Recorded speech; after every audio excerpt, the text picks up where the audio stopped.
Good evening and welcome to tonight's meeting of the Board of Education for District 191.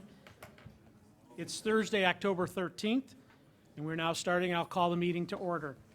First of all, I want to welcome our public here tonight. We have a number of people. We had a very well-attended listening session of the board tonight, and it looks like some folks are going to stay for a little while longer. Appreciate having you here.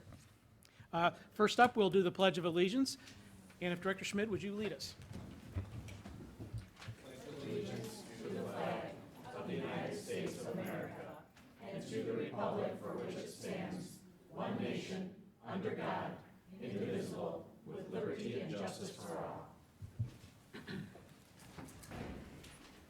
So first up, we have a presentation, I'm assuming it is? Yes, on Future Ready Burnsville High School Tech Team. You can introduce that? Come on, Joe, catch up.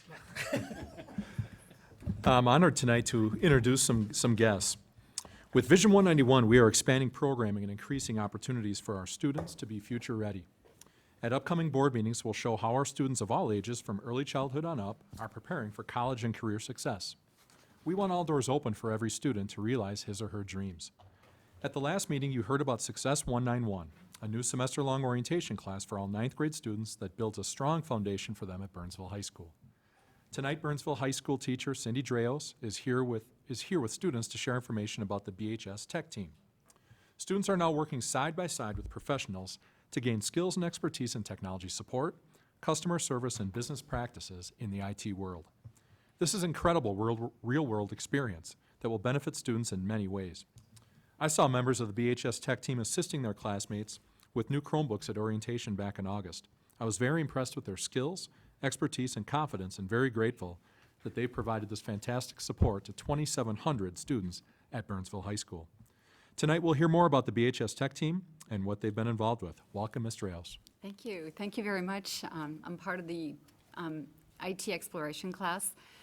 You see the logo above, and we had one of our students in the class design this, and we tweaked it. We brought it to our marketing department, and they kind of looked at it and gave us some ideas, and then we went back and we redid it a little bit. And so this is what they decided to go with. And they are working with Acer. So Acer has gratefully decided to make this logo for the students and also provide them shirts.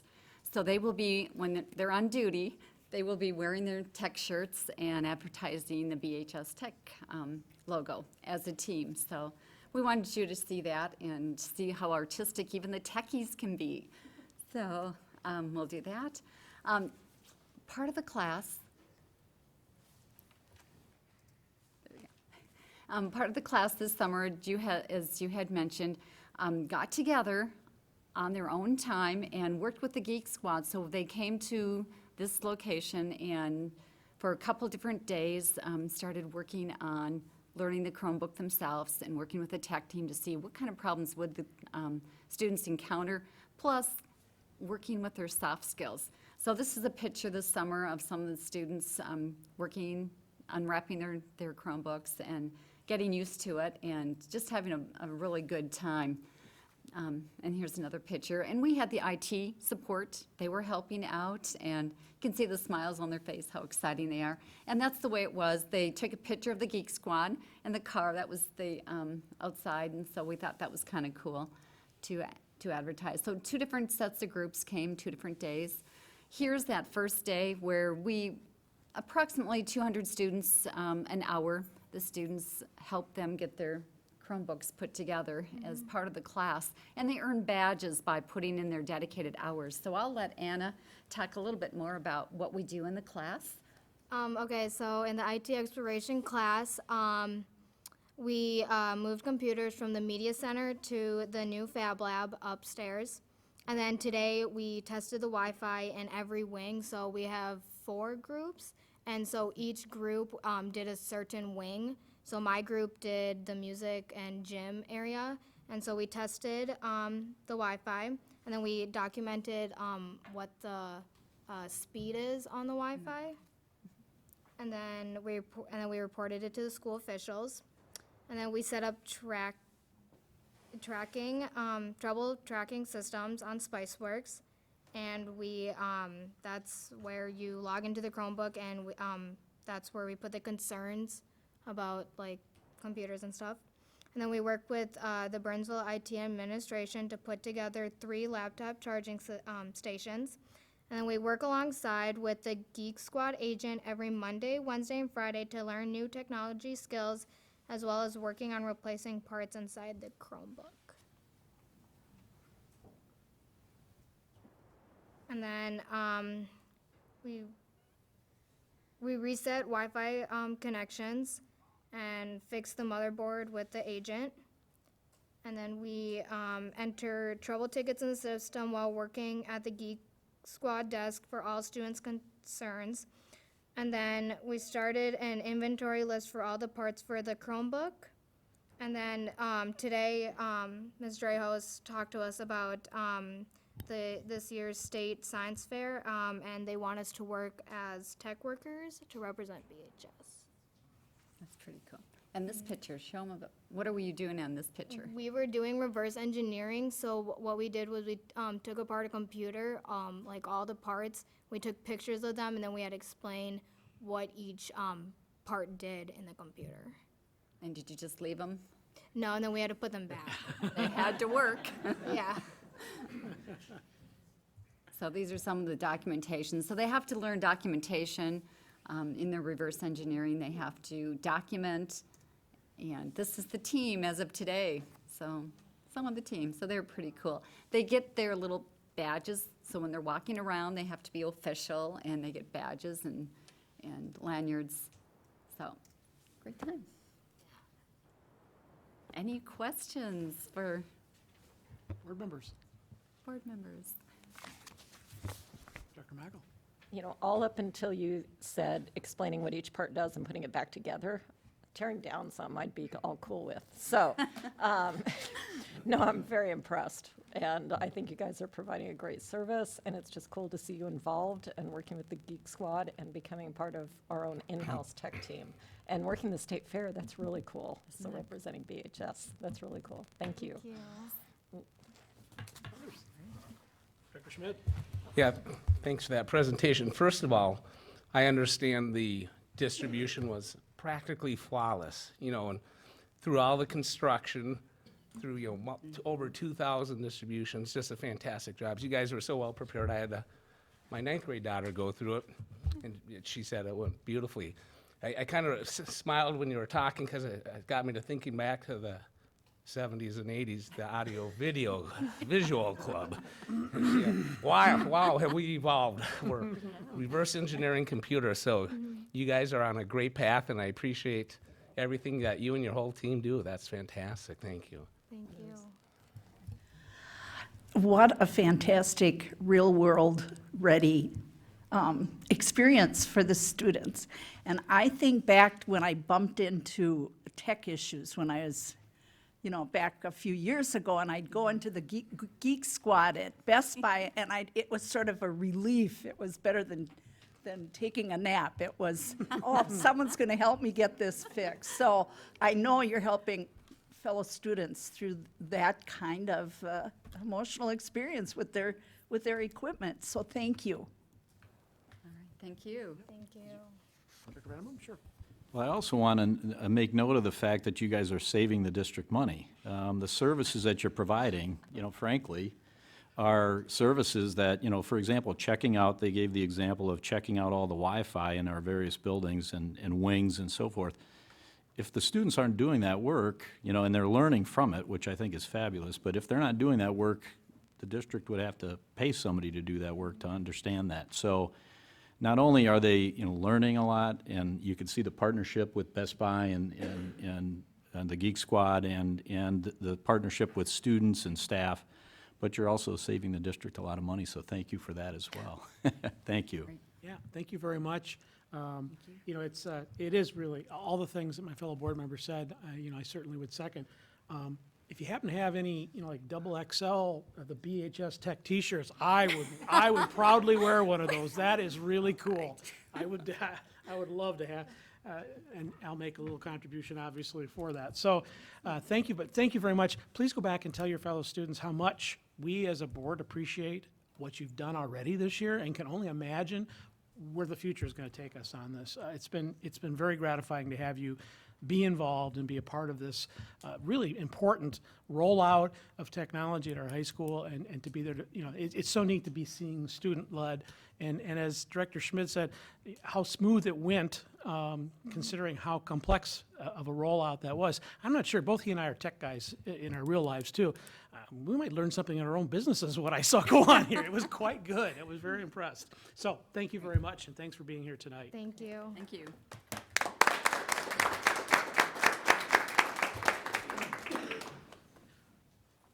We'll now move into our business meeting portion, and first up would be approval of tonight's agenda. Do I have a motion to approve? Do I have a second? Second. I have motions approved and second. Are there any questions, comments regarding tonight's agenda? Hearing none, all in favor of approving tonight's agenda, please signify by saying aye. Aye. Opposed, nay. Motion carries. Next up would be our consent agenda. Although board action is required, it is generally unnecessary to hold discussion on these items. In the event a board member wishes to discuss an item, that item will be moved for separate consideration. Do I have a motion to approve tonight's consent agenda? So moved. Do I have a second? Second. Moved and seconded. Do I have any comments, questions, or items for removal? Hearing none, all in favor of tonight's consent agenda, please signify by saying aye. Aye. Opposed, nay. Motion carries. That'll take us to the new business portion of our meeting, and the first item up is a report on Discover BHS and partnerships, pathways, and pipeline events. Dave Helke, our BHS principal, Dr. Kathy Funston, our Director of Strategic Partnerships and Pathways, and I will let you introduce our guest. He looks like a banker. Just a guess. I don't know. Is he? No? No, real estate. Oh, hey, that's a compliment. I think we might need Tim Ludden to boot this back up for us. I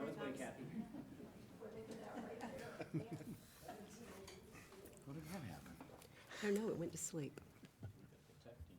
That's right, where is our, Well, like good tech people, they're supposed to log off when they leave a machine, so it's for security reasons, so. There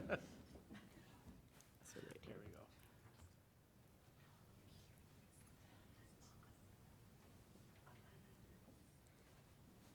Sorry about that. Thanks. not a problem, thank you. Well, good evening, Chair Luth, members of the Board of Education, and Superintendent Gothard, and Charlie, our student rep. Tonight, Dave Helke, principal of Burnsville High School, and I are here to talk about several wonderful events coming up for our community to really engage and explore the wonderful things that are happening in our schools, and in particular at our high school. I also have with me tonight Mr. Richard Tucker. He is Vice President at Coldwell Banker Burnett. And when we get to our section, he has a few words that he'd like to address to the board and to our community as well. So I think, Dave, you're up first. Okay, good evening, everyone. November is truly going to be an exciting month at Burnsville High School. Definitely a chance to really celebrate and showcase many of the new opportunities available. We're going to kick off the month with Discover BHS. Discover BHS is going into its third year. This year it's going to almost double as a grand opening with all of our new spaces and our new programs. Discover BHS is really going to be that opportunity for us to celebrate the hard work of all of our staff, teachers, support staff, just in terms of opening up a 9-12 high school, moving to a one-to-one digital environment, as well as launching pathways for students across our school. So November 1st kicks off a month of celebrating all of those things. Discover BHS is an event that is open to parents, students, and all of our public. For many, it may be the first opportunity that they will have to walk into the high school to see many of the new spaces and to see many of the new programs. And so we're excited to showcase many of the things that are going on at the high school that evening. It's Tuesday, November 1st, from 5 to 8 p.m. And we'll go into a few more details here on the next slides. One of the things that's available to everyone the night of Discover BHS is the opportunity to tour new learning spaces. We've had opportunities every couple of weeks to open up some new spaces around the building. It's exciting sometimes to see the students, when they were in the existing cafeteria, they'd get peeks at the new commons area. Just tonight, I was down in the new activity center, and some students realized the door was open, and they were so excited because all the fitness equipment came in today. So this will be a night where everyone can come in and really see all the spaces. Spaces that include our new classrooms, designed for flexibility, for collaborative learning, designed for the 21st century with a lot of opportunities for technology. And then spaces like the common space and other open spaces that are in the new areas where students can gather to study, to work together, or just to hang out with each other. There'll be opportunities to learn about many new programs. We will have some of our students and staff that will be there that evening to share their experiences. Some of the programs specifically would be our new CNA, Certified Nursing Assistant Program, a culinary arts program that is running both during the regular school day, but then actually utilizing our existing kitchen space and running after school. A fab lab with equipment that is now up and running, 3D printers, laser engravers that students are beginning to design and start to use. A chance to see the credit union space, albeit it won't completely be finished in terms of all the Firefly working with our students to set it up, but a chance to see that space and to see another wonderful partnership that's developing at the high school. A chance to see the Geek Squad, the tech support area in our media center. Media centers for sure have changed, and I think when people walk into our media center, what you used to see is a lot of bookshelves, a lot of print material, and now you have some of that, but it really turns into more of a learning area, a learning commons, and a place for people to come and get more support than before. And then something that we've had before, it's not new, but the TV studio, always a wonderful place for people to visit. Many people don't know that hidden up in our second floor is a full-fledged HD TV studio and another great partnership with the City of Burnsville and BCTV. And then finally, it's just a great evening to come and meet our students and staff. I mean, they really are the people that tell the story. They're the people that, benefit and make all of this work. And there's always a lot of excitement when they have the opportunity, both our staff and our students, to share their experiences, to talk about the spaces, to talk about the programs, and to answer questions that people may have. So again, an opportunity to do many different things. Tour, check out programs, see people and ask questions. And we're excited because it's kicking off a month of activities, which I know Kathy will share a little bit more with you about. Thanks, Dave. So Dave just shared several the Discover BHS, which is an evening activity really geared towards our families, our students, and our community at large.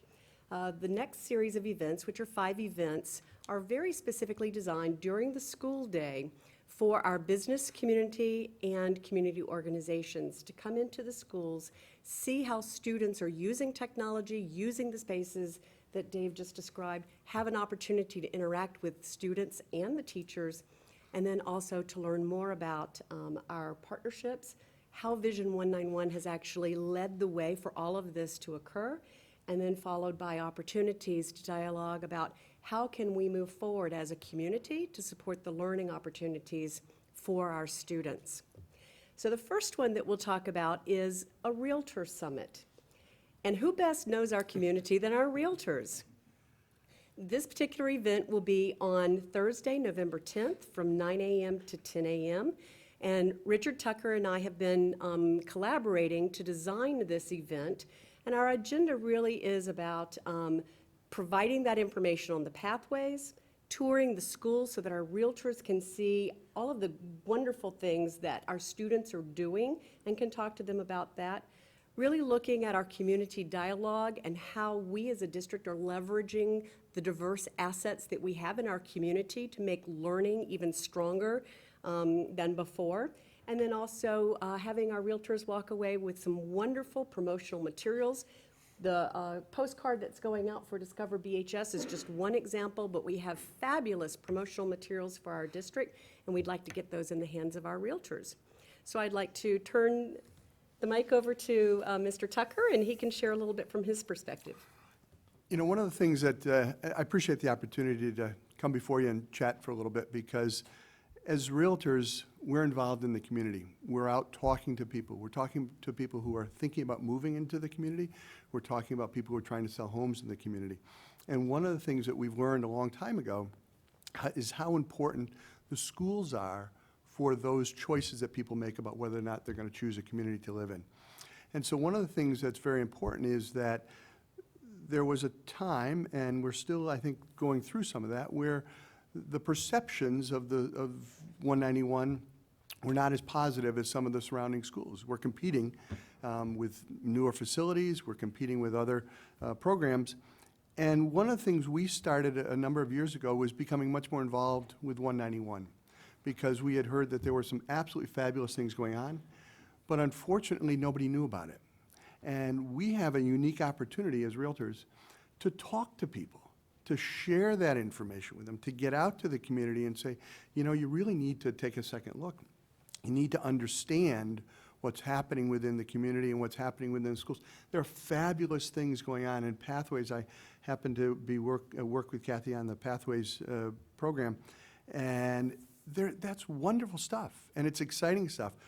And the real estate community needs to know about it, because they can be a fabulous, passionate advocate for those things and really get out and communicate that to the community. So we're bringing them here, giving them the opportunity to see what's going on. Because, and if you go to the next slide. Sure. Because one of the things that we really understand, but I don't know that everybody else does, is that the room that has the greatest impact on the value of your home is not in your home. It's the classroom. People choose communities because of the amenities, and the education is the absolute #1 priority. It's the thing we're asked about most. And so to be able to say, you know what, there's some fabulous things going on in 191, and we want to make sure that you're aware of that, and we want to bring you through, and that we can articulate it. And so the way we can do that is be engaged, be involved, and do this summit. So we're inviting realtors from all of the offices south of the river. This is not just a Coldwell Banker event. We're inviting agents from all of the different offices to come, and hopefully we'll have a great turnout, to come and learn, listen, and then be advocates as they go forward. So we appreciate that opportunity and look forward to a really great event. Thank you. The next 4 events that will also take place in November are being coined as the Partnerships, Pathways, and the Pipeline series of events. These events will follow a very similar format, but they are very specifically designed for businesses and industries and community organizations that fall within a specific career field. So we'll still have tours of the school, we'll have community dialogue, and we'll have those partnership opportunities. And let's not forget, light refreshments will be provided. We're also partnering with our culinary program to have that happen. So our first event is on Monday, November 14th. This is our Health Sciences and Human Services event. We'll visit classrooms in the Certified Nursing Assistant program, Child Psychology, our Chemistry and Sciences, First Aid and CPR, and our Success 191. These are sample classes, but all of these classes would have something to do with that Health Sciences and Human Services pathway. And some of the businesses that you see here are already partner businesses, industries, and post-secondaries with us who would be also participating in these events. The next one is our Design, Engineering, and Manufacturing Tour. This is Tuesday, November 15th. We'll visit the Fabrication Lab, Multimedia Animation, the Automotive Tech Annex, Physics, Project Lead the Way, and some woodworking programs. In our Arts, Communications, and Information Technology, you already got a really post and our student earlier around our partnership with the Geek Squad and the wonderful things our students are doing. IT Exploration is one of those classes that we would take a look at, including our media production, digital photography, drawing and ceramics.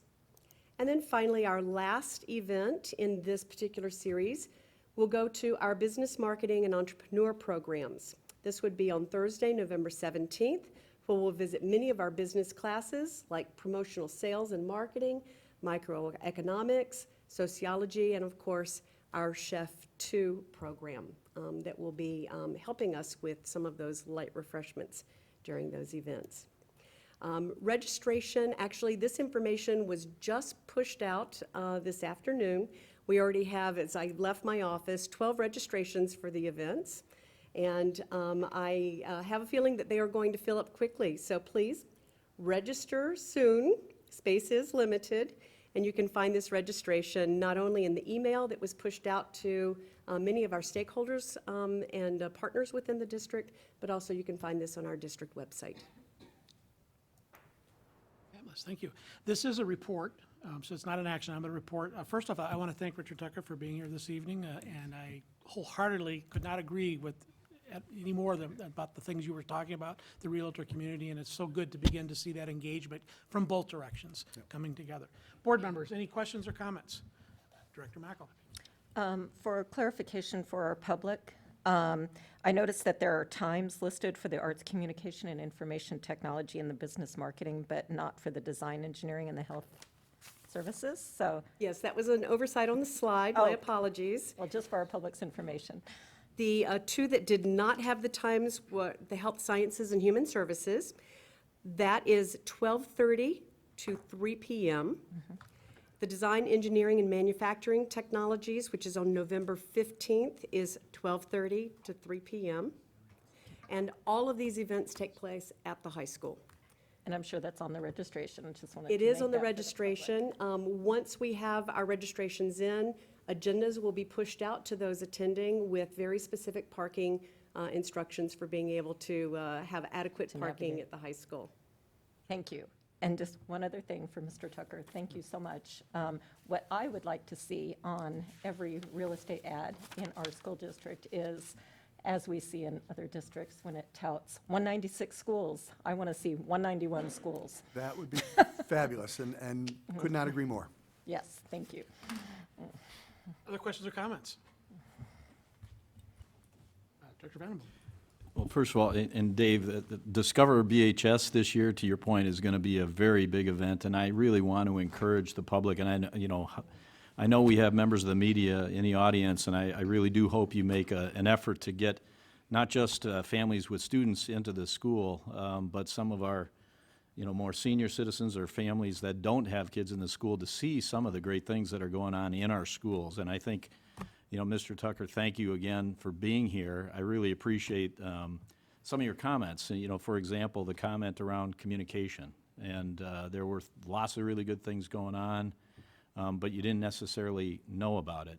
So one of the things that, I hope that we're doing right now is a better job of that communication. And if there are things, you don't have to do it tonight or respond tonight, but if there are things you feel like that the district could be doing better, because you see other districts doing those things to get the word out about our district, we'd love to hear that from you or your colleagues, because, it is really important for us to reach those families and let them know. This slide deck is jam-packed with just amazing things for our students. And I think from the board perspective, I know all of us are wanting to see how this translates into our student outcomes. And I know how anxious we are to see some of those outcomes as well improve. And it's obvious to us, but again, it's really important, I think, for us to let the public see it firsthand. So again, thank you so much for being here and for your leadership with all the rest of the realtors in getting into the school and helping with that. So thank you. Thanks. Superintendent. If I could just say a few comments. First, Principal Halke and Dr. Funston, thank you so much for your work. We passed Vision 191 and we get this wonderful community support, and we go out on this limb and say, this is what we're going to create. And then you get to do a lot of the real work.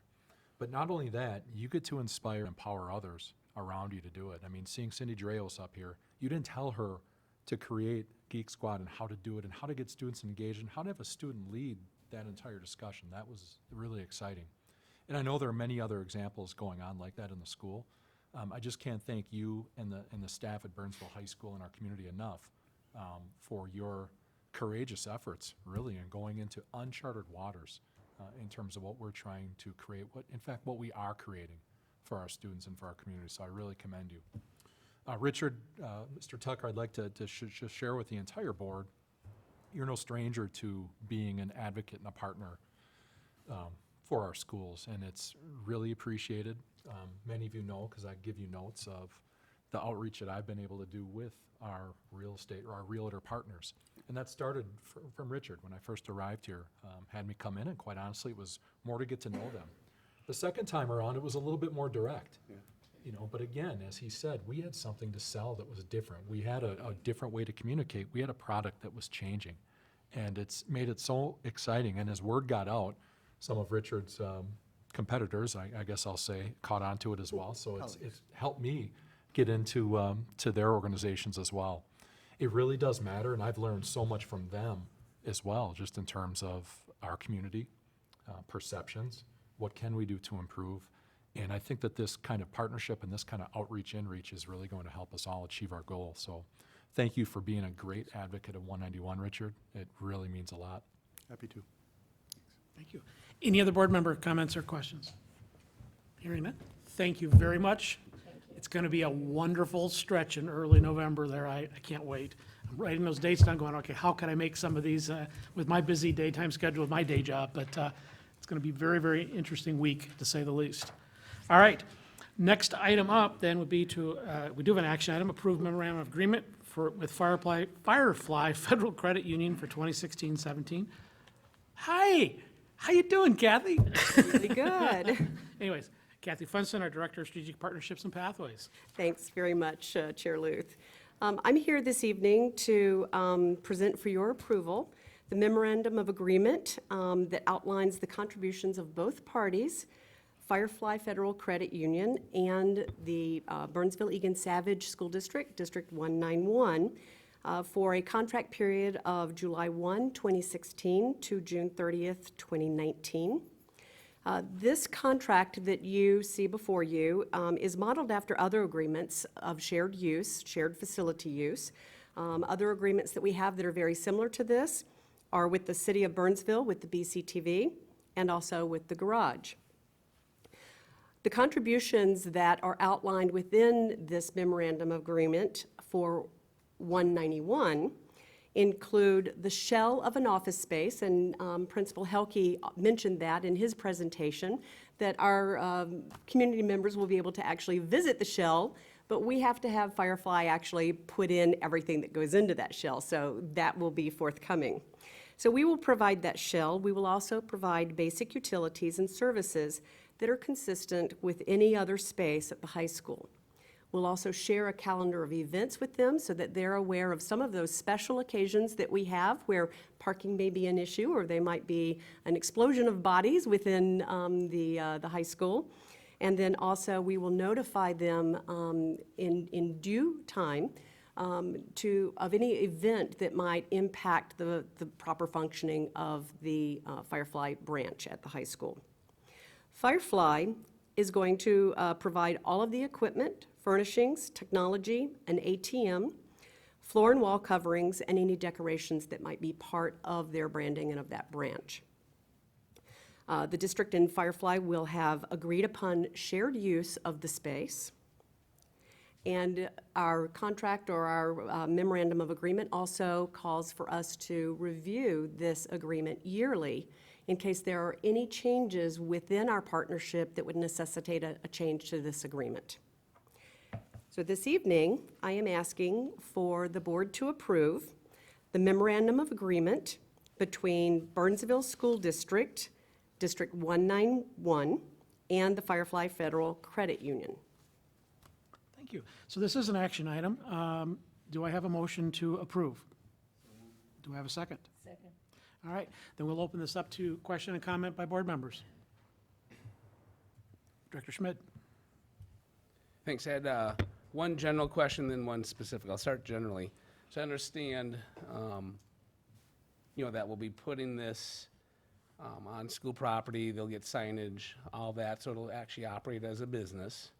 How will the access to the school be from this building? I'm not, that familiar with the blueprint. So will there be access from the school into it, or is it external access? Actually, I'd like to invite Principal Helke to come and answer this question. He is far more familiar with the plans and the engineering plans and the design of that particular annex of the building. Yeah, so the actual space is located right at the south entrance to the activity center. And so the way it was designed is that you can enter the exterior doors in that area, and you're in a vestibule. So you can actually go to your left, you can get into the credit union. You can't necessarily go through the second set of doors. There's actually another little office space right next to the credit union that would be home to someone yet to be determined, to check in people, because at some point too, there'll be, use of the activity center as well. So it is an entrance that was designed to, prevent, anyone from just coming in and getting into the entire school. And there's also, we're in the process as well of talking about, where the new activity center enters into our existing school, and really just making sure that we have supervision there as well. All right, thanks. Then my more specific question was in section 10 around insurance. It was a little confusing to me. It says the school district will provide general liability, property insurance, on and on it goes, personal injury, death, but then at the end it says the credit union will provide general liability insurance, statement. So which is it? I mean, It's both. okay. Now, and actually, my more specific question to that is why would we provide any insurance? I mean, is it gonna cause I'm a little concerned, I don't know, it's a bank. And so I have to assume they have to have special insurance, because I know my brother-in-law has a jewelry store. He has to have very special insurance. And that's why they will be providing us with that certificate of insurance. My understanding, and this is probably a question better for Lisa Ryder, but my understanding is that our general liability and property insurance policies that we will provide are consistent with other agreements that we have, and also consistent with the properties that we already cover. So part of the high school coverage. And I forgot, I have one last question. So it's a bank. Are they gonna have special security cameras and all that stuff? That would be a part of their technology that they're putting in. All right. Thanks. Other questions or comments? Director Vandenboom. I do have a couple questions, because when it talks about the credit union contributions of equipment, other than ATMs, so I was trying to understand as part of the agreement, and I wasn't part of the BCTP and some of the other agreements that took place earlier. So this is one of the first sort of these types of agreements I'm seeing. And, so I see a number of things that are cost to the district, and then I look at, what the credit union is providing. And so one of the things it says it's providing is equipment for shared access to students, staff, and so forth. And I'm trying to think of a bank and what equipment our students might share and so forth. So beyond an ATM machine, what other types of equipment is the credit union planning to share with the district staff and student body? Sure, they would be the typical furnishings that you would find in a branch of a bank, counters, tables, chairs, those kinds of things. Firefly is very interested in creating a branch of the 21st century. Part of their new branding itself is moving into the 21st century. And so they are really relying on our students. They've been doing some surveys with our students to find out, how do you use banking services? Charlie, you might have even taken that survey. But how do you use banking services? Do you do savings accounts? Do you use checking accounts? And really what we're finding is that students and millennials in general do everything online. They don't go to banks and deposit checks. Everything is done electronically. And so we're trying to figure out, and that's one of the reasons why we're kind of at this point right now of not having that branch furnished and kind of up and running and ready to go, is because we're still trying to design it for the needs of our students, and also figure out ways to encourage students to be fiscally responsible. That's why we are putting in financial literacy into our Success 191 course, and we're working financial literacy into other courses that students are required to take up through the 12th grade, so that our students truly understand that impact of earning and spending, So they graduate from our programs already moving into college or whatever other post-secondary training or skill training that they may have, and that they don't get that first credit card and go just rack up a ton of expense and not understand the consequences of doing that. So we're being very, very intentional about how we develop this branch, how we're going to use the branch, how it's going to first and foremost serve the needs of our students, and also meet the needs of our students who want to go into that kind of industry, which would be part of that business management and entrepreneur pathway. Because we also are providing, or we're not, Firefly is providing intern opportunities for our students, and they've also had summer employment opportunities at Firefly as well. So, is that an answer to your question? It does help me a little bit, and I do want to just, as part of my fiscal responsibility, right, as a board member and as a taxpayer, so I'm sort of doing the same thing. I'm looking at this contractually, and I'm basically looking at, okay, what is our cost? And in these recommendations, in this particular recommendation, it's very, I'll say it's ambiguous with regard to what it will be costing the district. And then as part of that, it's also, and again, I'm very, very supportive of these partnerships, so don't misunderstand what I'm trying to say here. Is I'm simply trying to say that as a contract that we're signing on for 3 years, I'm trying to understand what our cost is, and I'm trying to understand what sort of the benefits are that we're expecting from the credit union in return for our costs. And so you mentioned a number of things like internships. There's things in the recommendation that talk about that they will help with developing materials for instructional purposes and so forth. None of those things are articulated in the contract. So there's nothing in the contract that says they'll provide up to X number of internships. So if they chose not to do any internships, they still fully meet the intent of the contract. So again, I'm just trying to make sure from a contractual perspective that as we go into more of these partnerships, because I think we're going to be doing more of these, that we really start to look at, both of those things. Because what you articulated was a tremendous number of benefits to both sides, which is exactly what we're after. But they're really not articulated in the contract per se. So while I'm very supportive of the program and so forth, I struggle with the contract. Sure. Again, we have in the contract or in the agreement that this is to be reviewed annually. Correct. So as we move down this path, and some of it is you don't know what you don't know until you know it. Right. So as we know things, we can make adjustments that prescribe to the intent of this agreement, and that is that it is a mutually beneficial partnership where the Firefly Credit Union is benefiting, and so are we, and so are our students in the community. And this is also a community branch, so it might serve well for our community as well. Thank you. I have a quick question that just kind of popped up, and not related to anything that's been stated so far, but what's the plan for the credit union, in particular during the summer break? I mean, is it going to still be operational? I'm just curious. Have we gotten that far even to think about that? There was a little bit in here I know talked, but when I first read it, it was like, okay, during the Christmas break or this, that type of thing we can talk about. But that's a pretty big chunk of time, obviously, in the summer. And I thought, well, that isn't even talked about in here. Sure. So is it implied somewhere?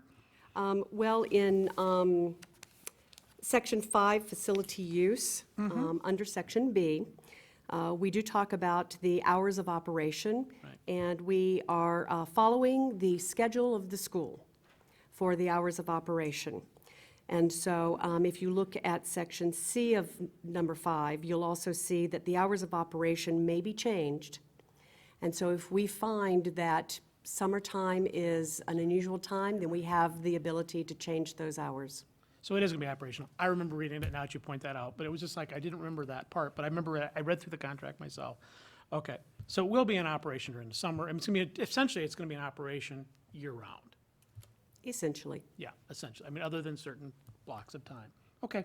Any other member comments? You have more? Oh, I'm sorry, go No, ahead. I just wanted to make one other, I certainly want to go out on record as saying thank you to Firefly for their involvement in the district and actually being a leader in this area. So, I mean, I am, just because I had a little bit of pushback, I'm very supportive, and I think they've done a fabulous job of really, I think early on, I think when Joe started, it was one of the very first sort of relationships that he really entered into and was able to grow and get into some very serious discussions around pathways. And I think many of those discussions led to some other discussions that you had. So I do want to reach out and say thank you to Firefly for their involvement in this process. Thank you. And to go along with that, many thanks to Firefly CEO Bill Raker and his right-hand person, Marty Kelly, who have just been amazing partners to the district and wonderful community members as well. A couple things I do want to add. I've really directed Kathy, understanding that we could enter into, as you said, many of these new partnerships. And one thing that is very important to me is that we stipulate very clearly that we will have an annual review. Partnerships come in many forms. They come with a handshake and agree that this is what we're going to do. They come in very formal ways. I've always found that at the end of that year, there are many times areas that we need to clean up, we need to re-articulate, we need to examine and find out if it is best serving the needs of the purpose of the contract. And I've always found that to only deepen the partnership and make it better. So that is definitely a pattern that we are going to follow. I think some of the reporting as well, and Kathy, a question and comment, we are also having a thorough evaluation done, third-party evaluation done on the success of our pathways. Yes, we Some are. of the questions around the credit union, the use, perhaps even some of the costs, and I'm not an expert in their analytics and what they're using, but may very well be answered in that way as well. Thank you. Any last questions or comments? Hearing none, this is an action item of which we've had a motion and a second. All in favor of approving the memorandum of agreement with Firefly Federal Credit Union for the 2016-17 school year, signify by saying aye. Aye. Opposed? Nay. Motion carries. Thank you very much. Thank you. Could I just ask for a point of clarification? Are we approving that only for this year or for the entire contractual? It's a 3-year. Well, I was reading off of Okay. my agenda here. It Okay. says 2016-17. So let's go back, because I want to be clear about that. So I'm going to restate the motion and let everybody have a chance to vote again. That is for, all in favor of approving the memorandum of agreement with Firefly Federal Credit Union for 2016 through 2019? Through 2019, signify by saying aye. Aye. Opposed, nay? Motion carries. Thank you very much, Director Mackel. Good point. I was taking it off of this sheet and not back to the original one, which I Just should for have the done. record, So, yep. yep, my bad. Okay, we'll move on to the next item of business, which is to report on two-year, see, I can't even speak, Stacy. I'm so sorry. Two-year literacy implementation plan, K through 8. Our presenters are Dr. Stacy Stanley, our Director of Curriculum Instruction and Student Support Services, and Beth Van Osdale, boy, I'm not very literate all of a sudden. Coordinator of Elementary Programs and Assessments. Welcome, you two, despite my stumbling tongue. Thank you. So we're just going to get technology set up here a little bit. Then we'll move forward. All right, just want to, there we go. Well, good evening, everyone. Good evening, Chair Luth, Board of Directors, Superintendent Gothard, Charlie. Thank you for the opportunity to speak with you about our curriculum efforts related to the K-8 literacy program that we have. I'm going to start with just a general overview, and then Bethany will go into greater detail on all of our curriculum efforts around literacy. We are really excited about this. So in an earlier presentation, when Rachel and I came before you last month, we spoke to you about the curriculum adoption phases that have been developed by our curriculum coordinators. And every curriculum area will go through each one of these phases. Right now, our K-5 process is in phase 4.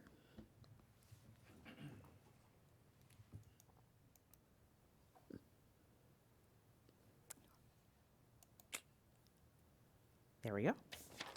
I actually need some of the youth from the high school to come and work with me to help support me on the technology integration.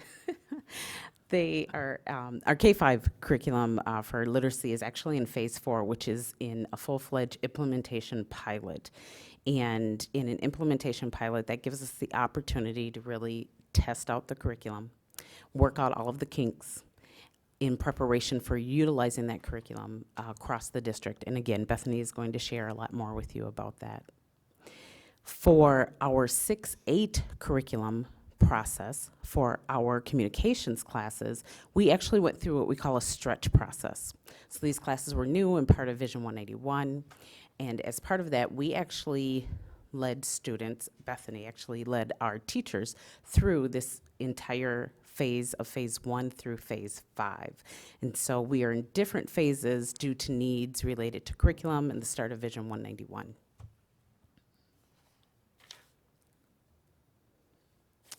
All right, before you have just a snapshot of phase 4 and what is entailed in phase 4. Primarily, phase 4 is about implementing the curriculum on a small scale to garner real-time information about the aspect of the curriculum that may need to be adapted to, specifically to ISD 191 needs and approaches.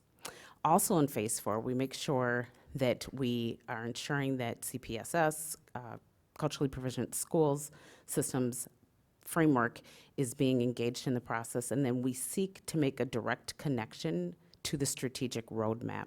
Specifically for the curriculum, literacy curriculum adoption, we are looking at closing achievement gaps and raising achievement for all, and then creating that culturally proficient school system, and then also maximizing our resources across the district.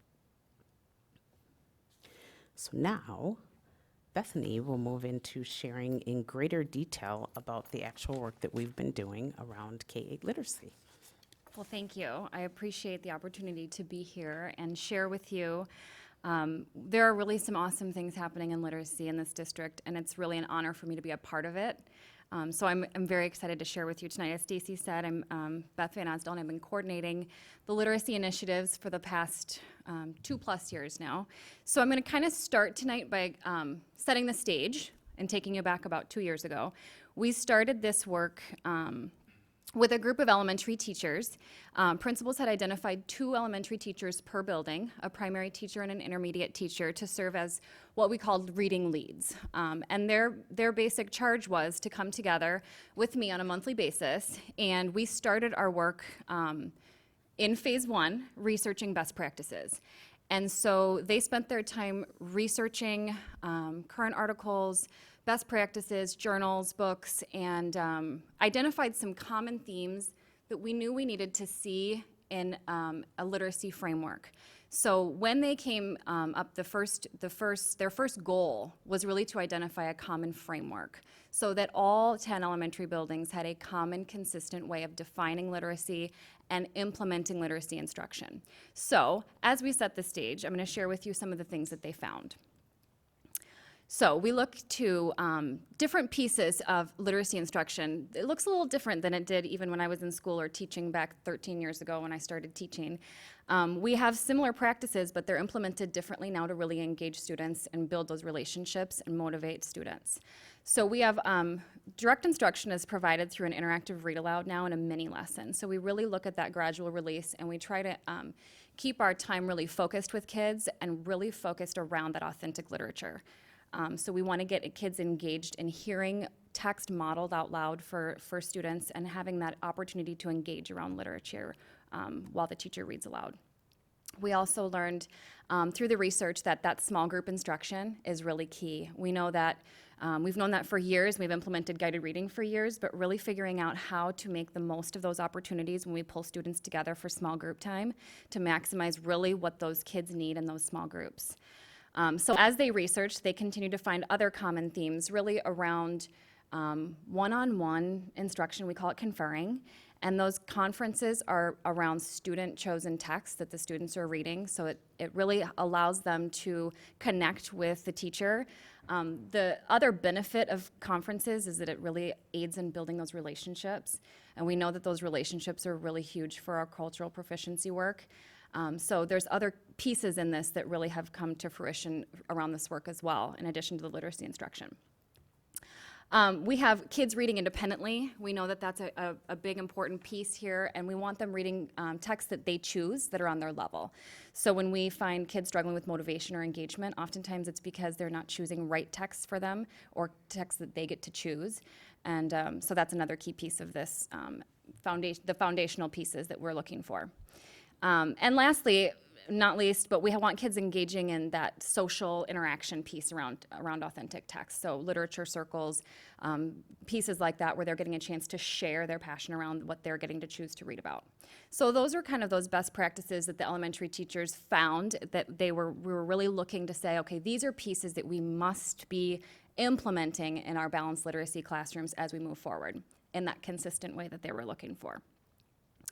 So our middle school teachers continued to layer on the research last year a little bit, and this slide is really specific to our adolescent learners. You're gonna notice a lot of common themes because what we're noticing is K-8 literacy, really there's a lot of common themes, they just play out a little bit differently, but we know that there are best practices really that are good for kindergartners and just modeled in a little bit of different way are just as good for 8th graders.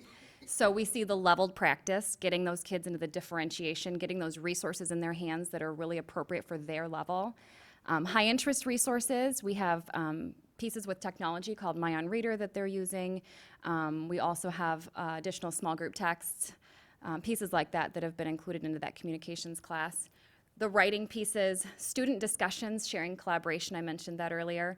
Looking at that gradual release, and we'll talk a little bit more about that in the next slide. And then the independent reading where we talked about really getting kids to build that stamina. You get to be a better reader by reading. And so we know that we need to get kids to that place where they're able to sustain that reading for an extended period of time. And then again, that teacher read aloud piece where kids in classrooms are really building community around text. So that's kind of the foundational pieces of what we were looking for after our years of research.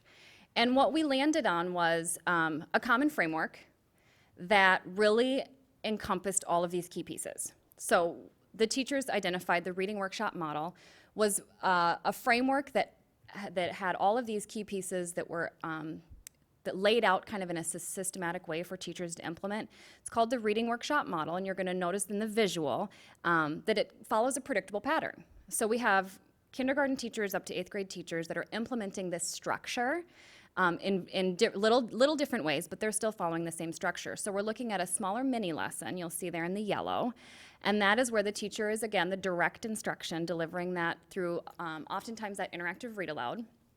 And then you'll see that bigger chunk of time there is that student work time. And that time is really designated for that independent reading time. And during that time, the teacher is not sitting back and watching the kids read, which was something that maybe we may have done in the past, but now that teacher is very actively instructing, pulling small groups during that time, conferring one-on-one with students around their books of choice. And then you'll notice that last little green piece is that sharing time. So getting the kids talking and excited about their reading.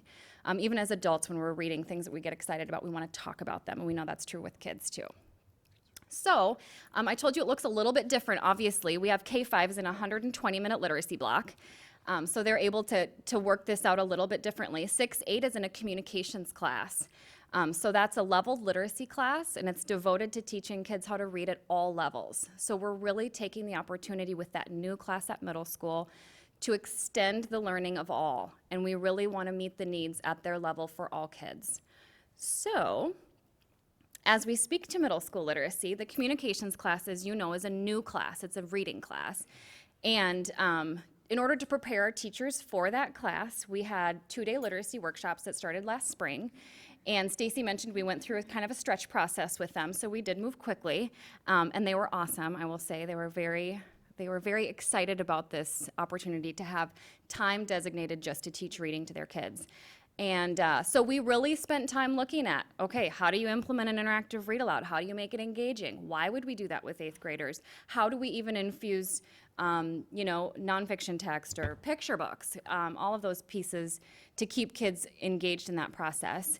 They were also trained in using literacy assessments so that they were able to identify the level of their kids so that we could match text to the readers.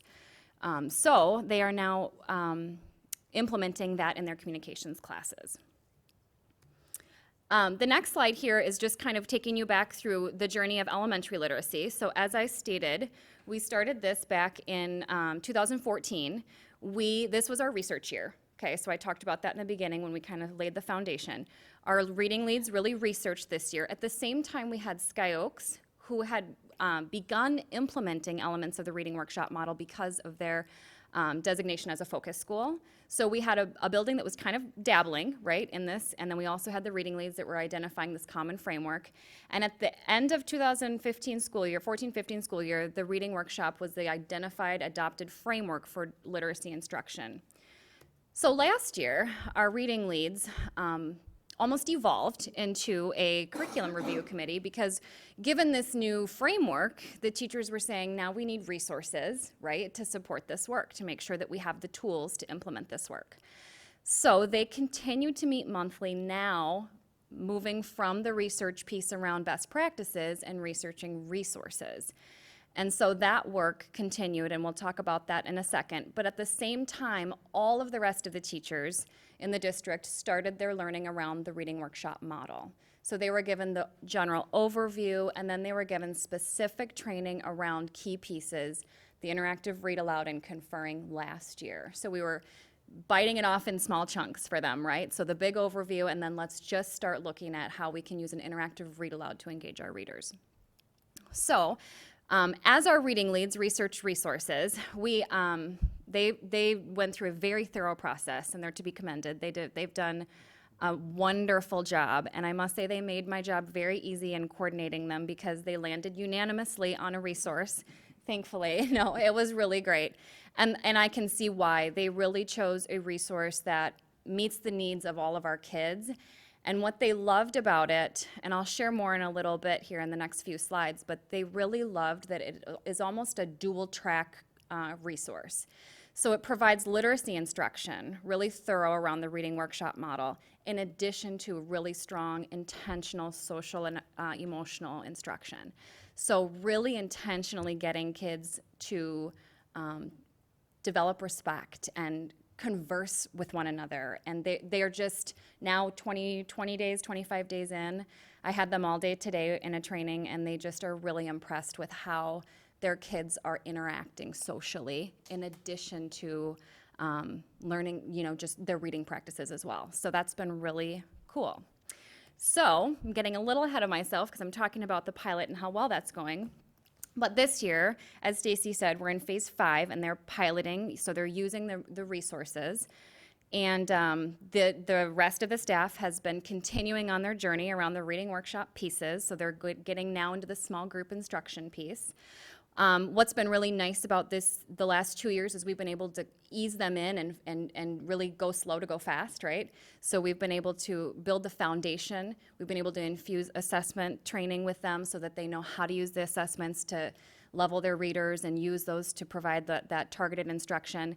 And then also really looking at how we're infusing the cultural proficiency work within this as well. So next year, we look at a full rollout. So like Stacy said, this year is really critical in seeing how we move forward with all teachers, right? So I'm going to talk a little bit in the next few slides about the new resource. Like I said, they're really loving it. It is from the Center for the Collaborative Classroom, and there are really 2 programs. K-5, all the K-5 teachers have what's called Making Meaning, and it's basically kind of is what it sounds like. It's really reading for meaning. It's the interactive read aloud, it's the comprehension pieces. And then K-2 has the critical piece around, again, kind of as it says, being a reader, how to decode words, phonics, sight words, all of those pieces. So there are 2 programs going.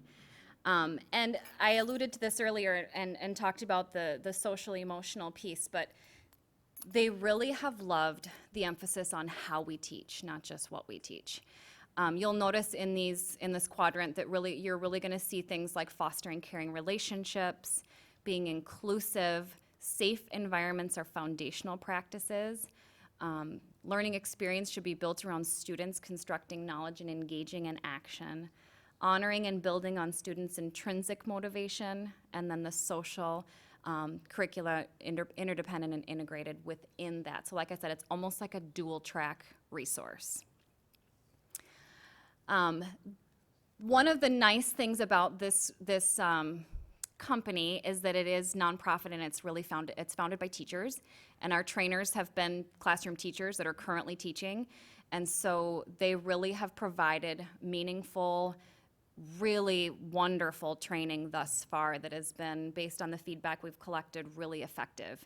So we really appreciate the professional development that's been around this as well.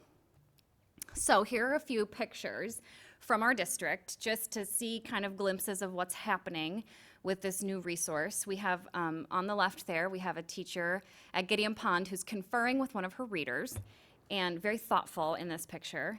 But she is, so basically that's the student's choice text that he's reading independently, and the teacher is meeting one-on-one with that student to dialogue about that text and provide some very direct instruction for that student. In the middle, we have some young students who are practicing their word work, and on the far right, we've got some independent reading happening, and what may be a small group time if the teacher pops over there, but you'll see them reading their books, engaged. And that was one of the things that the teacher said today, was that they are amazed at how much their kids are reading. So just that in and of itself is really great.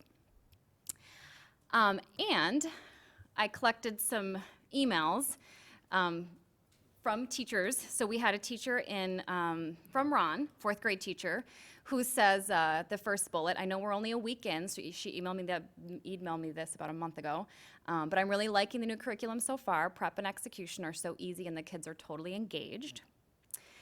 The middle bullet is from a third grade teacher. She says, overall I love it, but more importantly, my students love it. There are some growing pains, which I appreciate. I told you this group is really great. They're very thoughtful, which is that's what we want, right? So the books are awesome, and the IDR component is amazing. Can't wait for conferring to begin. And then the last bullet was from a first grade teacher at Hidden Valley, and she said just today several students used appropriately 2 of the vocabulary words that we have explicitly taught. That's a really strong component in this making meaning that they're loving. So the apple smelled scrumptious, and a little boy who came in sad said he was feeling timid. So, like I said, I met with them today, and I did have them just, as a grounding, I had them share just in one word if they could sum up their experience thus far. And I'm just gonna read those through as just kind of a closing here. So this was their one word kind of reflection on it thus far. Incredible, interactive, exciting, curious, organized, plans, independence, partners, interesting, discussions, engaging, collaborative, deeper, assessment, cooperative, hopeful, inspiring, books, fun, and readers. All right. So thank you very much, Bethany. As you can imagine, we are truly excited about the excitement that our teachers have about teaching literacy. We do know that learning truly is a social and emotional experience. It isn't just about the academics. And so when we talk about maximizing our resources, we talk about truly blending the social and emotional learning with the academic, the literacy learning. And so we look forward to continuing the work with the pilot this year, and then, of course, launching across the district next year. Thank you. This is a report, not an action item. Are there any comments or questions from board members? Director Turner? I am truly impressed, especially with that social emotional piece. That's sort of been left out of education for quite a while, and I'm so glad it's built into this literacy program. This is very intriguing. I can't wait to hear reports on the full implementation. Congratulations on good work. Any questions or comments? Well, I concur with my fellow board member, Director Courier, the socio-emotional. But the 2 words of all of those that you read out, the 2 that spoke to me were inspiring and readers. Because if we can inspire them to become lifelong readers, I mean, that's one of the greatest things I can take away from this whole experience. So, and to be confident in their reading, because you meet a lot of adults that say, well, I never was a reader, you know, and that's unfortunate. So, you know, our students are really gaining just great skills to use throughout their whole lives. So thank you. Thank you. Yeah, thanks for the presentation. I have a few questions, I think, and comments. On what is our board packet 81? This is probably more for Jamie. We got no content. And so, because they have fancy slides, and so it'd be helpful to get content. But as it relates to that blank slide, now I have questions, because you answered some of the questions. So K through 5, the implementation for all, well, for the first 5 phases will be 4 years, if I understand. Full implementations next year. Is that correct? Correct. All right. And so what about 6 through 8? Is that full implementation next year, or I didn't hear really any discussion on 6 through 8? Yeah, so because 6 through 8, our communications class is new as part of Vision 191. Bethany actually led the team all the way through phases 1 through 5 over the past spring and the summer to make sure that we would have that course ready for the fall of this year. So they are in full implementation using the curriculum and the resources this year. Technically, they would move into continuous improvement next year. However, we know because we had to use that stretch process that we'll go back and we'll look at if there are any changes we need to make. Okay, and then, wonderful, thanks for that clarification. On our board packet number 75, I don't know what slide number it is. In phase 2, one thing I'm particularly interested in is identifying grade level guarantees. So I'd like to, I'm not asking for it now, if you could send me the grade level guarantees for each of the grades, I'd like to see that. Absolutely. Yeah, thanks. Sure. I'd like to consider this my sharing time, if you don't mind. And what I want to share with you really is, there really is nothing more fundamental and more critical to the success of our school district than our literacy efforts. And this is the second time, you know, I was at the SASIAC meeting, and this is the second time I saw your presentation.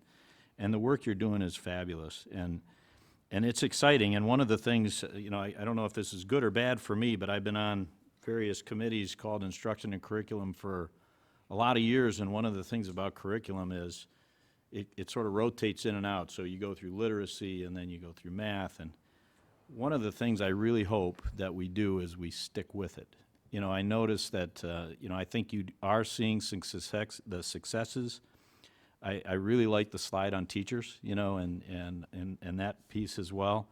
But I just want to see us stick with it for a period of time, like Director Schmidt was talking about, seeing some of those grade level, you know, goals and that sort of thing, I think is going to be critical. But thank you for all you do. And this is clearly, I can't speak for all board members, but this was clearly my favorite part of reading of our board packet this evening. And I look forward to hearing about this at least twice a year. So thank you very much. Any other questions or comments? I've got just a comment probably more than anything else. I'm particularly happy and enthused about that slide that talks about how we teach matters as much as what we teach. We've gone through a number of years now where those of us who sit in governance positions, and I'm particularly thinking of our legislature at the state and at the federal level to some degree, you know, wanted to dictate the what side. Getting very, and so what it's caused, I think, for all of us in education is to get totally caught up in the what. And in fact, the how can make such a big. Thank you. Somebody's like, I didn't have my microphone on. Getting the, you know, that how is so critical as well. It's particularly to the learning experience of students. Not discounting the what. The what is important, but we have had an overemphasis, I think, on that. And I'm guilty of that myself over the years of getting all caught up in that and pushing about that. You know, the curricular stuff was, okay, what is it going to teach? What are you going to teach? What are you going to teach? What, you know, what's going to be in, you know. It just really, I've come to believe, sitting up here, the how piece as well. And it's really neat to see how we brought a group of our, teachers together, doing intensive research, as you indicated, Bethany, in coming up with a model, then intensive research on resources to support that model, and then reaching out to an organization that clearly resonates with teachers in the way they are, and allowing us to get that focus back and balance, maybe, I shouldn't say focus, but balance on the how side as much as the what side of things, because they're both really important. I'm not trying to say they're not.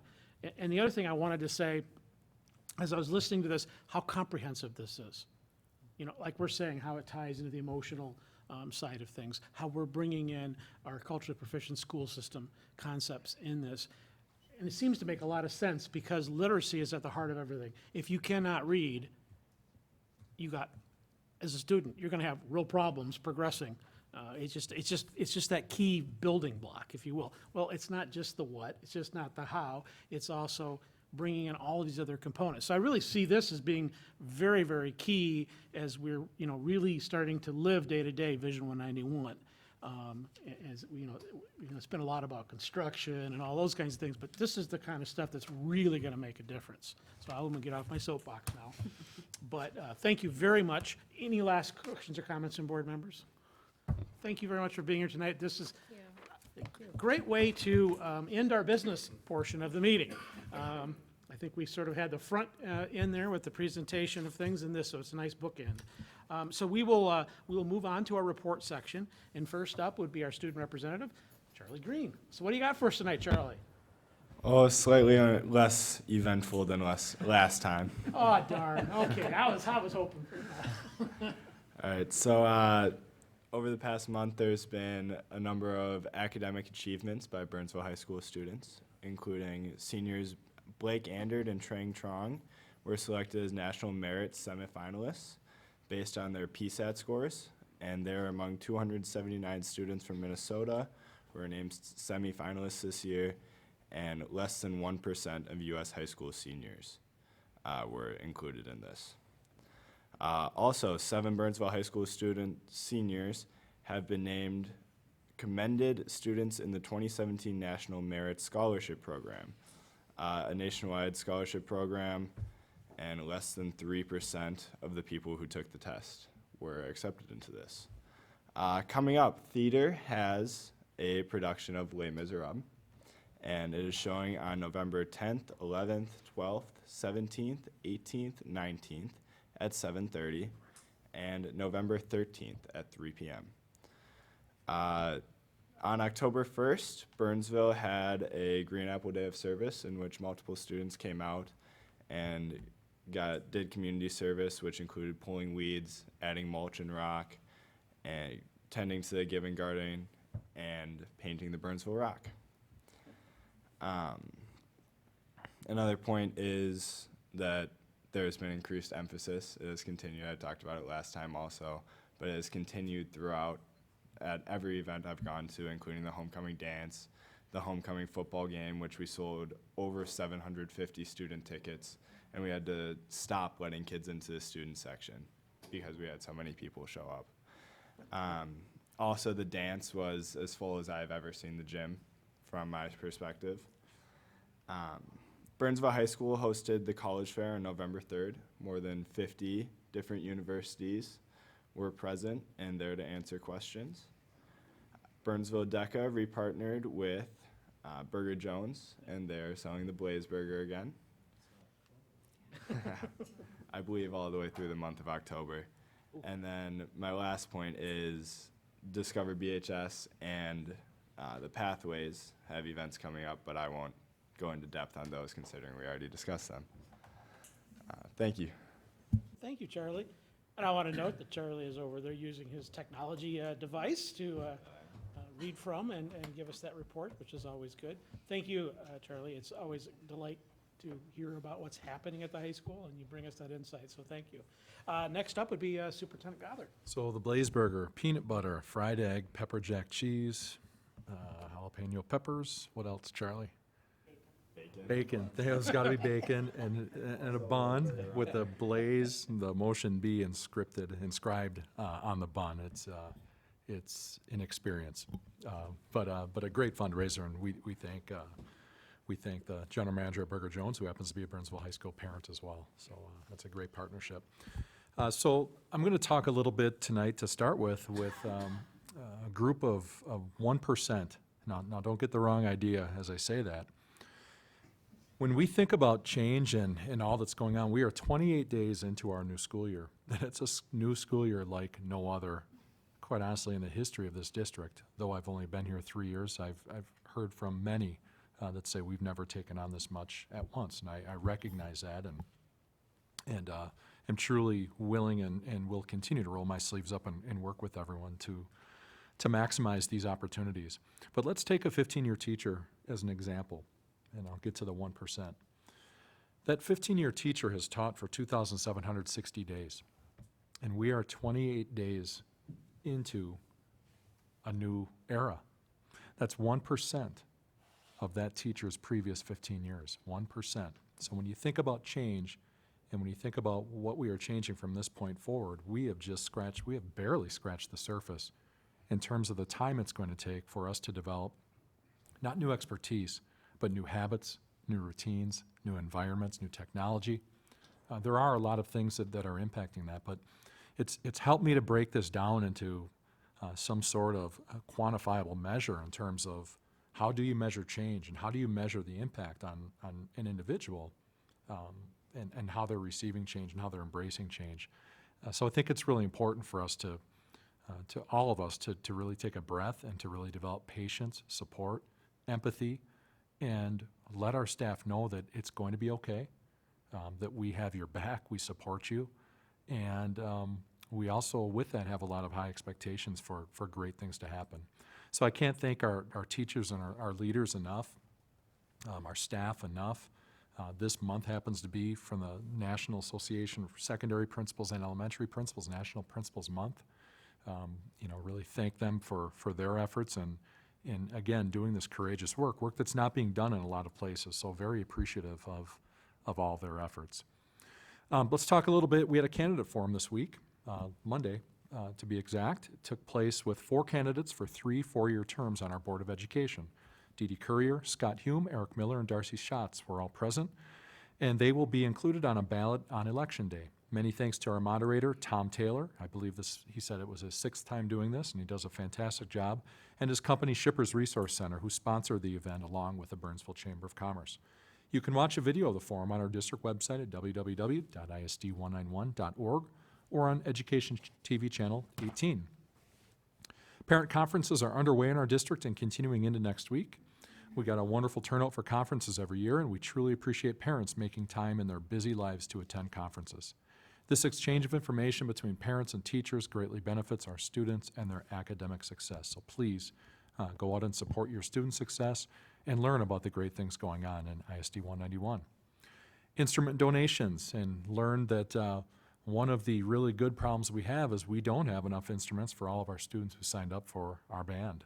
In fact, I believe we are 85 to 90 students above where we were last year at this time in middle school band.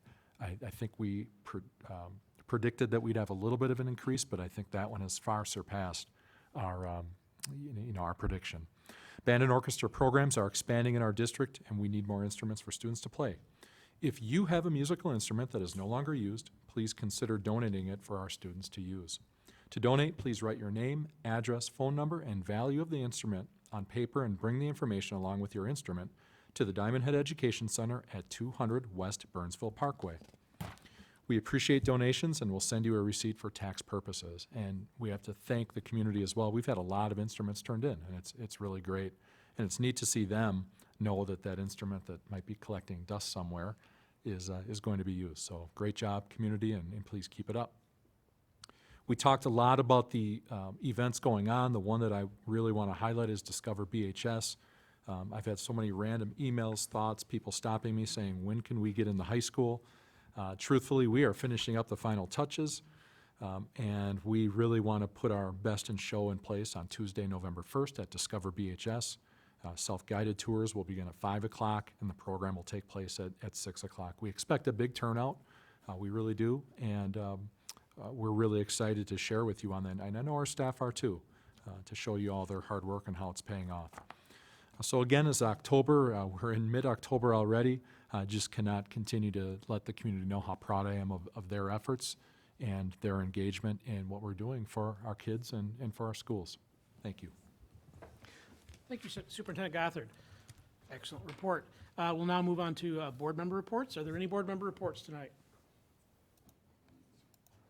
Director Schmid. Just, mine is very short. Good. Then we'll let Dr. Currier go. So Charlie, thanks for your report. Your class has got to experience night last year, the difference between night and day. When I drive by the high school at night this year, I am so proud. It is lit up beautifully, and more than just for safety reasons. I mean, the aesthetics are wonderful. The new sign, the lighting is perfect, both the front and back lots. I'll get my little dig in here. Now we can shut off the scoreboard. And I keep telling my mother that that high school sign in the front will get the time and temperature right eventually. But short of that, that's right. Good news is we're worrying about that kind of stuff now. I did have one question for Charlie, just to react to. I know last year was a complete fiasco with parking, logistics, transportation. I'd like to just understand your input a month into it. You know, being a senior, I'm assuming you drive. I'm not, maybe you don't. And I'd like to understand, you know, how it's flowing this year for you. I do drive every day, and there's more parking this year definitely than last year, and there was an application process again. There's still, in the back lot at least, there are still a number of missing spots because part of it is under construction. So there are students who are pushed all the way outside of the fence to park, and then there are students parking along the curbs, which is not necessarily a problem at this point, but as it gets colder, it could potentially be. However, I have not heard the complaints of not having anywhere to park in the school that I heard last year, and also I have not heard of students who really need a parking pass that don't have one. How do you like that new turnaround? Roundabout, excuse me, whatever we call it. Okay. That circular thing now. The roundabout, it works really well. It's nice. It allows people to get out going both ways instead of being stuck. Cool. So. All right. Any other reports from board members? Director Currier. There has been a lot going on in ISD 191. And in my opinion, and the opinion of my family, who live all over the U.S., this is one of the greatest metro places in the U.S. to live, visit, and hang out. My family loves, with capital letters, to visit me, and our district is a big part of it. But here's where I've been hanging out the past couple of weeks. Besides running my nephew, who can squeeze a nickel into a $100 bill, to Canterbury to catch the free bus to the Ryder Cup, I have attended two major events on October 6th. The first was the garage dedication.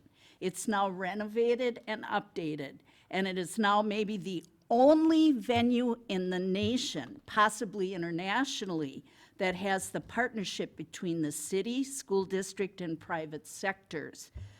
We have been affiliated with the garage through the years, but now it's a totally music venue. It is a venue operated by the 501c3 nonprofit Twin Cities Catalyst Music. It is a collaborative partnership between all of the partners.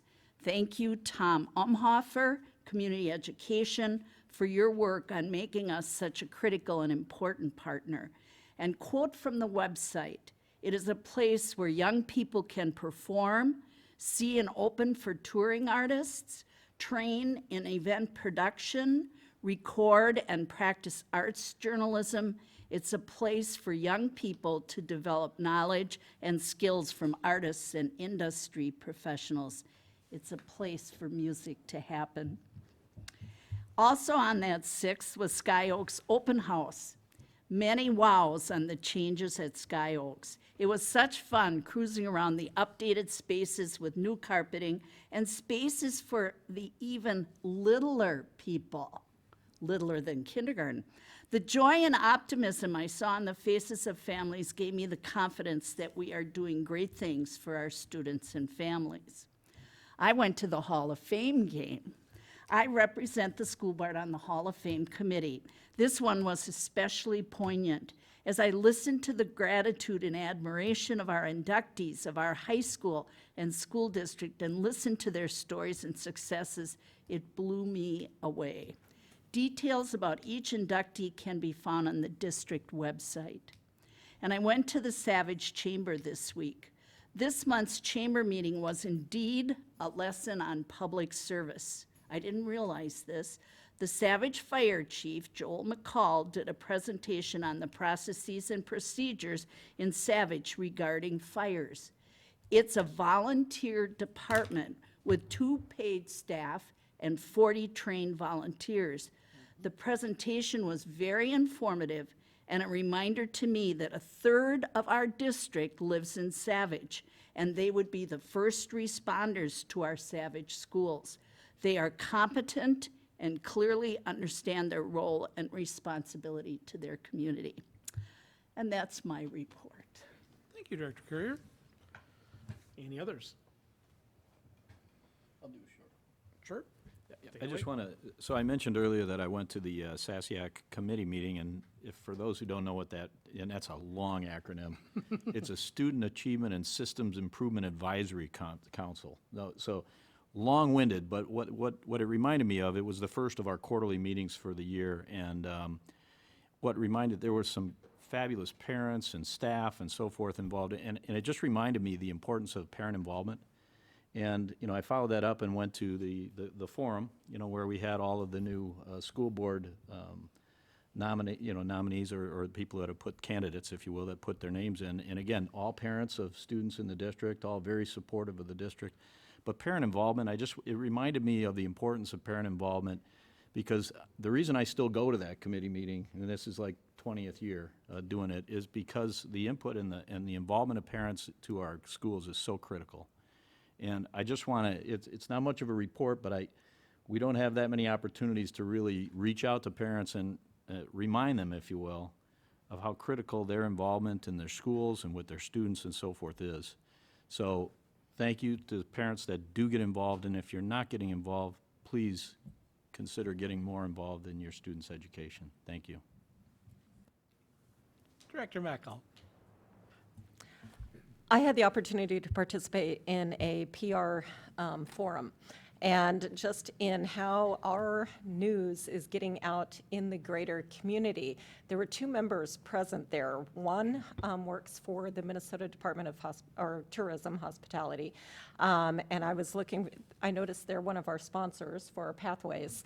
And she said that she was aware of things that were going on in Burnsville because that's been part of their discussion at their office. So that was very exciting just to have that news out there. And then also another member of there was from Best Buy's Geek Squad. And we have made their internal newsletter as far as happenings that are going on with the Geek Squad and Best Buy as a whole. So that was very exciting, and I was very proud to hear that. So good job on the Pathways, and yes, news of us is getting out to the greater community, so thank you. Fabulous. I'll end with just a few brief words, and that is, and it's been talked about tonight, we are 28 days into our new school year, and in a lot of ways, 28 days into the real living of Vision 191. But I also know that it's been a lot of hard work. I think that the term was, I saw it in here, it was kind of cute. There's certainly been some learning opportunities and some bumps along the road. And so I want to reach out to our teaching staff, our support staff across the district for their commitment to our students. You've obviously heard that from the board on many, many occasions, the emphasis we place on our students. And you guys, you folks out there are living it. And I know there are some days that have probably been hair-pulling, to say the least, but stay the course, We are making very positive changes in our district, and all of you are critical components to make that happen. And in the long run, our students and their families are the ones who are going to benefit from this in so many ways. In so many ways. Director Vandenboom earlier this evening talking about student achievement is obviously front and center to all of us on the board, but it certainly goes beyond that as well. In that our students, as they move through our district, are growing and are preparing, and we're preparing them for life after public education, at least the K-12 portion of that. So there's a lot of very positive things. So I'm speaking for myself, but I think I'm speaking for the board as well. We continue to thank you for your efforts. Stay with it. Good things are happening and more good things to come. And with that, I'll take a motion to adjourn. So moved. Do I have a second? Second. All in favor, say aye. Aye. Any opposed? We are adjourned. Thank you very much.